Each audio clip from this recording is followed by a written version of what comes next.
صلاۃ و سلام علیک یا رسول اللہ، صلاۃ و سلام علیک یا حبیب اللہ صلی اللہ تعالی علیہ وسلم۔ بسم اللہ الرحمن الرحیم۔ وعن ابی الدرداء قال قال رسول اللہ صلی اللہ تعالی علیہ وسلم ما من صلاۃ فی قریۃ ولا بدو لا تقام فیہ الصلاۃ الا قد استحوذ علیہم الشیطان فعلیک بالجماعہ فإنما یأکل الذئب القاصیۃ۔ رواہ احمد و ابو داؤد و النسائی۔ حضرت ابو الدرداء رضی اللہ تعالی عنہ سے روایت ہے، انہوں نے کہا کہ اللہ کے رسول صلی اللہ تعالی علیہ وسلم نے فرمایا جس گاؤں یا جنگل میں 3 آدمی ہوں اور اس میں جماعت قائم نہ کی جائے تو شیطان ان پر غالب آ جاتا ہے۔ کسی گاؤں میں 3 ہی آدمی ہیں یا کوئی سفر ہو رہا ہے، جنگل میں 3 ہی آدمی ہیں اور تینوں الگ الگ پڑھ رہے ہیں، جماعت قائم نہیں کی تو شیطان ان پر غالب آ جاتا ہے، مطلب دوسرے ذکر و افکار سے بھی ان کو غافل کر دیتا ہے۔ جماعت سے غافل ہوئے، اب اس کی وجہ سے دوسرے ذکر اور دوسرے افکار سے بھی ان کو غافل کر دیتا ہے، یہ وہ اس کا غالب آنا۔ یعنی اب تک تو وہ اچھا کام کر رہے تھے، لیکن جماعت کے ترک کی وجہ سے دوسرے ذکر سے دوسرے افکار سے بھی وہ کیا ہو گئے؟ محروم ہو گئے۔ یہ تو اتنا مسئلہ ہوا۔ اس کے بعد ارشاد ہوا، اس سے معلوم ہوا کہ ایک نیکی دوسرے نیکی کرنے کا سبب بنتی ہے، اسی طرح ایک نیکی کو چھوڑ دینا دوسری نیکی بھی چھوٹ جاتی ہے۔ جماعت کے ترک کی وجہ سے دوسری نیکی سے بھی وہ کیا ہو جاتے ہیں؟ محروم ہو جاتے ہیں۔ پھر ارشاد ہوا فعلیک بالجماعہ، تو تم لوگ جماعت کو مضبوطی سے پکڑو، یعنی جماعت کے ساتھ نماز پڑھو۔ فإنما یأکل الذئب القاصیۃ، کیونکہ بھیڑیا دور رہنے والی بکری کو پکڑ لیتا ہے۔ بھیڑیا دور رہنے والی بکری کو پکڑ لیتا ہے۔ جو چرواہے کے نگاہ میں رہتے ہیں، جو چرواہے کے ساتھ رہتے ہیں، ان پر وہ غالب نہیں آتا بھیڑیا، لیکن جہاں وہ اکیلے چڑھنے لگی، دور ہو گئی جماعت سے، تو دبوچنا آسانی ہو جاتا ہے۔ کس کو؟ بھیڑیا کو۔ تو بھیڑیا دور رہنے والی بکری کو دبوچ دیتا ہے کیونکہ وہ نگرانی سے نکل گئی۔ ایسے ہی جماعت کے ساتھ نماز پڑھنے والا حضور کی نگرانی میں ہوتا ہے، تو جماعت کے ترک کی وجہ سے وہ نگرانی سے نکل جاتا ہے، توجہ سے نکل جاتا ہے۔ نتیجہ یہ ہوتا ہے کہ شیطان اس پر غالب آنا اس کو آسان ہوتا ہے۔ وعن ابن عباس قال قال رسول اللہ صلی اللہ تعالی علیہ وسلم من سمع المنادی فلم يمنعه من اتباعه عذر قالوا ومن عذر قال خوف او مرض لم تقبل منه الصلاة التي صلى۔ رواه ابو داؤد و دارقطنی۔ حضرت عبداللہ ابن عباس رضی اللہ تعالی عنہ سے روایت، انہوں نے کہا کہ رسول اللہ صلی اللہ علیہ وسلم نے فرمایا جس نے آذان سنی، جس نے بھی آذان سنی اور پھر اس کے پیروی کرنے سے کوئی عذر مانے نہ رہا، یعنی آذان کا جواب دینا مطلب جماعت میں آنا، اس کے آنے سے کوئی عذر مانے نہ رہا۔ صحابہ نے عرض کیا کہ حضور عذر کیا ہے؟ کیا عذر ہے جس کی وجہ سے ہم جماعت میں آنے سے رک سکتے ہیں؟ عذر کیا ہے؟ تو حضور نے ارشاد فرمایا خوف او مرض، ڈر یا بیماری، یہ دونوں عذر ہیں جس کی بنیاد پر جماعت کا ترک جائز ہے۔ ڈر سے مراد دشمن کا ڈر یا موذی جانور کا ڈر۔ اب نے اتنا ترقی ہو گئی کہ بڑا شہر ہے، سب جگہ آبادی ہے، جنگلات پڑ رہے ہیں، جہاں جماعت ہو رہی ہے، یعنی مسجد اور آپ کے گھر کے درمیان کوئی دشمن ہے جو پکڑ لے گا یا کوئی موذی جانور ہے جو نقصان پہنچائے گا، تو بھی جماعت کا ترک جائز ہے، گھر میں پڑھ لے گا۔ یہ ہوا خوف، ڈر کی تفسیر ہوئی۔ مرض، بیماری سے مراد ایسی بیماری جو مسجد میں جانے سے روک دے، ایسی بیماری ہو گئی ہے جو مسجد میں جانے سے آپ کو روک دے، وہ بھی جماعت کا ترک جائز ہے۔ لیکن ان سب کے باوجود اگر عذر کے باوجود وہ جماعت میں شریک ہو رہا ہے تو ثواب پائے گا، بلکہ زیادہ ثواب پائے گا۔ اس کو عذر ہے لیکن اس کے باوجود یہ جماعت میں حاضر ہو رہا. تو فرمایا لوگوں نے عرض کیا کہ حضور عذر کیا ہے؟ سرکار نے فرمایا ڈر یا بیماری. لم تقبل منہ الصلاۃ التی صلی، کہ جس سے نماز مقبول نہیں ہوتی جس نے گھر میں پڑھ لی، یعنی بغیر عذر کے جس نے نماز گھر میں پڑھ لی اس کی نماز کامل قبول نہیں ہوتی. نماز تو ہو گئی، فتویٰ میں جہاں نماز آپ کی جائز ہو گئی لیکن قبول نہیں ہوئی، مطلب بارگاہ الہی میں قبول نہیں. یہ کہ جب نماز کا مواخذہ ہوگا تو ہاں بھائی یہ نماز پڑھے گی، لیکن عند اللہ قبول ہے نہیں ہے، سرکار نے فرمایا کامل طور پر قبول نہیں ہے. وہ ہے کہ نماز اصل میں جماعت کے ساتھ ہی، نماز اصل جماعت کے ساتھ ہی، وہ تو عذر کی بنیاد پر چھوڑنے کا ہے چھوٹنے کا ہے، ورنہ اصل نماز بولیے جماعت کے ساتھ. وعن عبد الله بن ارقم قال سمعت رسول الله صلى الله تعالى عليه وسلم يقول اذا اقيمت الصلاه ووجد احدكم الخلاء فليبدا بالخلاء. عبداللہ بن ارقم سے روایت ہے، انہوں نے کہا کہ میں نے رسول اللہ صلی اللہ علیہ وسلم کو یہ فرماتے ہوئے سنا کہ جب نماز کے لیے اقامت کہہ دی جائے اور تم میں سے کوئی پاخانے کی حاجت محسوس کرے تو وہ پہلے پاخانے سے فارغ ہو جائے، ہے نا، کیونکہ اس سے تاکہ اطمینان قلبی حاصل ہو. ظاہر پریشر بنا ہوا ہو تو پریشر بنے ہوئے میں جماعت کا ترک جائز ہے، یہ بھی گویا عذر میں سے، یہ بھی جماعت چھوڑنے کے عذر میں سے ہے. پیشاب پاخانہ کا تیز لگنا جس کی وجہ سے اس کا دل اطمینان کے ساتھ نماز ادا نہیں ہوگی، ذہن بھٹکتا رہے گا، ہے نا، اس وجہ سے پہلے کیا ہو جائے فارغ ہو جائے. یہ بھی ایک عذر ہے، یہ بھی عذر ہے. اور یہ تو ایسا عذر ہے کہ اگر نماز میں پریشر بن جائے تو توڑ دینے کا ہوتا ہے. یہ ایسا عذر ہے، پہلے بھی بات ہو چکی ہے، یہ ایسا عذر ہے کہ اگر نماز پڑھنے میں پریشر بن گیا تو نماز توڑ دینے کا حکم ہے، پھر اس سے فارغ ہوئیے پھر آ کر کے پڑھیے. یہ ایسا عذر ہے. وعن ثوبان قال قال رسول الله صلى الله تعالى عليه وسلم ثلاث لا يحل لأحد أن يفعلهن لا يؤمن رجل قوما فيخص نفسه بالدعاء دونهم فإن فعل ذلك فقد خانهم ولا ينظر في قعر بيت قبل أن يستأذن فإن فعل ذلك فقد خانهم ولا يصلي وهو حقن حتى يتخفف. رواہ ابو داؤد والترمذی نحوہ. حضرت ثوبان رضی اللہ تعالیٰ عنہ سے روایت، انہوں نے کہا کہ اللہ کے رسول صلی اللہ تعالیٰ علیہ وسلم فرماتے ہیں کہ 3 چیزیں ایسی ہیں کہ کسی کے لیے جائز نہیں ہے کہ وہ کرے. 3 کام ایسے ہیں کہ کسی کے لیے بھی جائز نہیں ہے کہ وہ کرے.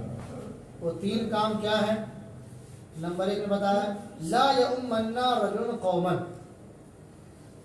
ایسا شخص قوم کی امامت نہ کرے، فیخص نفسہ بالدعاء دونہم، جو دعا میں اپنے آپ کو خاص کرے انہیں چھوڑ کر. ایسا شخص قوم کی امامت نہ کرے جو جب دعا کرے تو صرف اپنے لیے مانگے، قوم کے لیے نہ مانگے. اب یا تو یہ کرے کہ اللہ جیسے دعا نماز کا دعا مانگے اللہ مجھ پر رحم کر، ان پر رحمت کر، تو یہ تو اپنے لیے خاص کرنا ہوگا. یا عربی میں دعا مانگ رہا تو صرف واحد متکلم کا صیغہ استعمال کر رہا، صرف واحد متکلم کا صیغہ استعمال کر رہا، تو یہ بھی جائز ہے. ایسے 2 شخص کے پیچھے نماز، یعنی ایسا شخص امامت نہ کرے. لیکن اگر دعا تو مانگتا ہے، اپنے لیے بھی مانگتا ہے اور جماعت کے لیے بھی مانگتا ہے، ایک مرتبہ بھی جماعت کے لیے مانگ لیا تو یہ جائز ہے. ایک مرتبہ جمع متکلم کا صیغہ استعمال کر دیا، کیونکہ بعض اصل میں منقول دعائیں ایسی ہیں، جیسے 2 دعا ہے. ایک دعا سرکار نے سکھایا خود کی مانگا کرو، اللہم انی اسألک فعل الخیرات، اے اللہ میں تجھ سے بھلائی کے کام کا سوال کرتا ہوں، تو میں اللہم انی اسألک فعل الخیرات یہ ہو. پھر اسی طرح سرکار نے سکھایا کہ یہ دعا مانگا کرو، اللہم انی اسألک حبک، اے اللہ میں تجھ سے تیری محبت مانگتا ہوں. تو اب میں مانگتا ہوں اس طرح کا بول رہا ہے نا، تو چونکہ دعائیں جو منقول ہوتی ہیں تو منقول دعائیں یعنی جس طرح کے الفاظ منقول ہیں اسی طرح کا دعا مانگنا چاہیے. حدیث شریف میں جس طرح کے آ گئے ایسے مانگا کرو ایسا مانگا کرو تو دعا کی اثر میں اس کے طریقہ کا دخل ہے کہ جس طرح کا صیغہ حضور نے سکھایا ہے ویسا ہی مانگو. تو جن دعاؤں میں سرکار نے واحد متکلم کا صیغہ خود استعمال فرمایا ہے ٹھیک ہے تو وہاں پر تو اس کے اثر کے لیے واحد متکلم کا صیغہ استعمال کیا جائے گا. لیکن اور جیسے رب بناتے نا یہ تو جمع متکلم کا صیغہ ہے اے ہمارے رب اے ہمارے رب. تو اس میں جتنے مصلی وغیرہ سب داخل ہوتے ہیں. آتنا فی الدنیا ہمیں دنیا میں حسنہ بہتری عطا فرما ہے نا. ربنا تقبل منا انک انت السمیع العلیم اے ہمارے رب ہماری طرف سے یہ طاعت قبول فرما. تو سارے لوگ داخل ہوتے ہیں. تو جس دعا کو سرکار نے واحد متکلم کے صیغے سے سکھایا ہے تو اس میں تو خیر وہی دعا مانی جائے گی. لیکن اس کے علاوہ اگر کوئی پابندی نہیں ہے تو پھر جمع کا صیغہ استعمال کرے. مطلب یہ ہے کہ دعا میں مقتدی کو بھی یاد رکھے جو آپ سے پیچھے نماز پڑھ رہے ہیں دعا میں بولیے ہاں باضابطہ حضور نے فرمایا کہ 3 شخص ایسے ہیں 3 چیزیں ایسی ہیں کہ کسی کو کرنا حلال نہیں کسی کے لیے جائز نہیں. اس میں پہلے نمبر پر اسی کو رکھا کہ ایسا شخص قوم کی امامت نہ کرے جو اپنے آپ کو دعا میں خاص کر لے دونہم ان کو چھوڑ کر. اور کہا فَإِنْ فَعَلَ ذَلِكَ پھر اگر وہ ایسا کرے فقط خانہم تو اس نے ان کی خیانت کی. جی خائن کہہ دیا کیونکہ امام جو ہوتا ہے وہ سب کی نمازوں کا امین ہوتا ہے. سب کی نماز اس کے یہاں امانت ہے نا امین ہے. تو وہ امین ہے تو سب کو لے کر میں چلنا ہے. تو دعا آپ مانگ رہے ہیں تو سب کے لیے مانگیں. اس لیے انہوں نے خانہ فرمایا خانہ. ایک یہ ہوا. دوسرا فرمایا کہ اور کوئی شخص اجازت لینے سے پہلے کسی کے گھر میں نہ جھانکے. دوسرا شخص اجازت لینے سے پہلے کسی کے گھر میں نہ جھانکے. پھر اگر اس نے ایسا کیا تو اس نے خیانت کی کیونکہ مومن کی عزت آپ کی امانت ہے. ہر مومن کی عزت اس کا احترام ان کے گھر والوں کی عزت آپ کی عزت ہے نا. تو جو بغیر اجازت کے جھانک تاک کر رہا ہے تو اس نے ان کی خیانت کی. 2 شخص ہوا.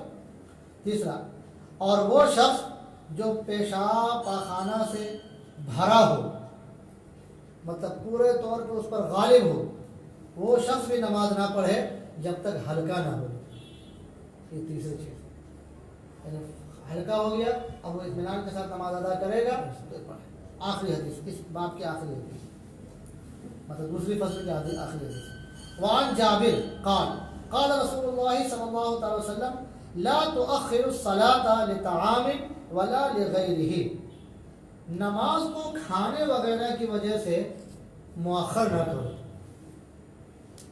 نماز کو کھانے وغیرہ کی وجہ سے مؤخر نہ کرو.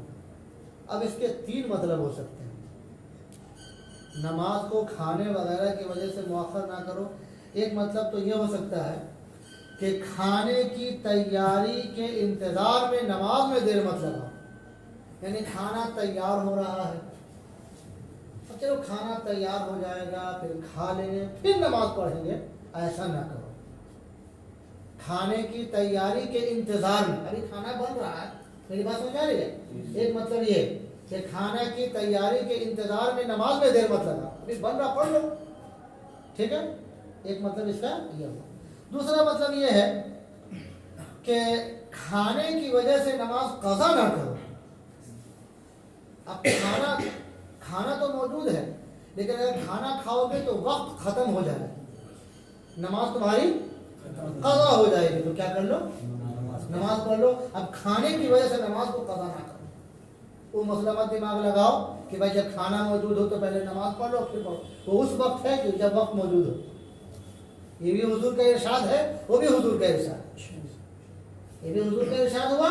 ایسے پہلے جو آپ سنتے ہوئے آ رہے ہیں وہ بھی حضور کا ارشاد. ٹھیک ہے. تیسرا مطلب یہ ہو سکتا ہے کہ یہ حکم جو فرمایا کہ نماز کے لیے کھانے وغیرہ کے لیے نماز میں دیر نہ لگاؤ مؤخر نہ کرو. تو یہ حکم اس وقت اس کے لیے ہے جسے بھوک نہ لگی ہو اور نماز میں اسے کھانے کا دھیان نہ رہے. یعنی نارملی وقت ہے کھانا بھی موجود ہے کھانا وانا بھی موجود ہے لیکن بھوک تیز نہیں لگی ہوئی. جیسے ابھی ہم لوگ بیٹھے ہوئے ہیں جائیں گے تو کھانا کھائیں گے کوئی کھانا کا مسئلہ نہیں کھانا موجود ہے. ہے نا، لیکن کوئی کھانے کی طرف دھیان. تو یہ حکم کھانے کی وجہ سے نماز میں دیر نہ لگاؤ، مطلب یہ ہے کہ کھانا تو مان لیا بنا ہوا ہو لیکن بھوک نہ لگی ہو، اور نماز میں اسے کھانے کا دھیان نہ آئے، تب اس کی وجہ سے دیر نہ لگاؤ. یہ لوگ کھا لیں گے اس کے بعد پڑھیں گے. اب تو کوئی اس وقت کہا گیا تھا جبکہ دھیان پٹے گا، ہے نا.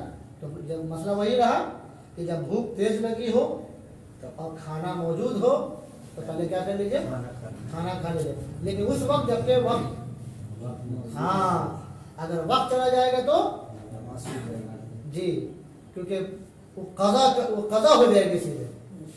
اب بھوک اگر مان لیں آدھا گھنٹہ بعد ہے تو مر نہیں جائے گا. ہاں اگر مر رہا ہے تب تو پہلے کھانا کھائے. اگر اتنی تیز بھوک لگی ہے کہ بالکل مر جائے گا، اگر نماز کے وقت جا رہا تب تو پہلے کھا لے پھر کھانا. اللهم صل على سيدنا مولانا محمد وعلى اله وسلم صلاة وسلاما عليك يا رسول الله صلی اللہ علیہ وسلم. کریمہ کا سادہ بندہ نوازا مولا کریم. باب الجماعت، اس کی فضیلت کا بیان جو چل رہا ہے. مولا دوسری فصل کی مکمل حدیث شریف ہو گئی. اس جو بھی باتیں بیان کی گئی، حدیث شریف پڑھی گئی، ترجمے کیے گئے، تشریح بیان کیے گئے، جو بھی باتیں بیان ہوئی مولا سے ذہن میں، دل میں، دماغ میں محفوظ فرما. اس کی برکتیں دنیا اور آخرت دونوں میں جاری اور ساری فرما. ایمان پر خاتمہ نصیب فرما. ہم لوگوں کی آنے والی نسل کا بھی ایمان پر خاتمہ نصیب فرما. جن کی طرف سے شیرنی کا اہتمام ہے مولا، دنیا اور آخرت کی ان کے لیے بھلائیاں نصیب فرما. جو بھی مقاصد خیر ہیں اس میں اس مقاصد کو پورا فرما.